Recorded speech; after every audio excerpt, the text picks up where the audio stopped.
Salut mon réseau préféré. Aujourd'hui, une nouvelle question qui m'est régulièrement posée. Quelle formation faut-il suivre pour devenir conseiller en immobilier? Et là, pour le coup, il y a énormément de possibilités. Une jeune femme ou un jeune homme encore au lycée me poserait cette question. Je lui dirais qu'il peut s'orienter vers un diplôme en transaction immobilière s'il a envie de faire de la transaction.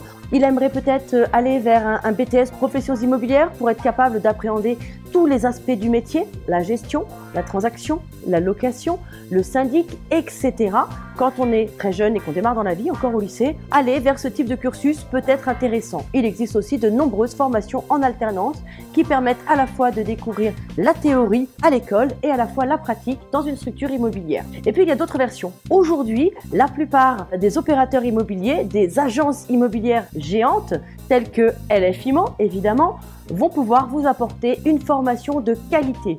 Cette formation, généralement, va se dérouler sur plusieurs semaines et même plusieurs mois. Oui, le métier de conseiller immobilier demande de toujours revoir ses fondamentaux, toujours revoir sa formation, toujours être au point sur les réglementations et sur les évolutions législatives de notre métier. Donc, pour me former, si je suis adulte, je peux repartir vers une école, mais je peux aussi trouver un réseau, ce réseau qui me permettra d'avoir la meilleure formation possible. Attention, il faut être vigilant. Tous les réseaux ne se valent pas en termes de formation. Il est indispensable de discuter avec chacun des réseaux que vous allez rencontrer. Et encore une fois, au-delà du réseau et de la formation qu'il apporte, être sûr que la personne qui va être votre relais au sein de ce réseau saura clairement et réellement vous accompagner dans ce métier-là. Bien entendu, avoir des personnes d'expérience avec vous pour se relever ce défi est le plus important. Donc, que je choisisse la version scolaire, je vais à l'école, la version mi-scolaire, mi-professionnelle avec de l'alternance ou la version uniquement professionnelle avec une formation de qualité au sein d'un réseau, tout est aujourd'hui possible. Le plus rapide, le plus efficace, évidemment,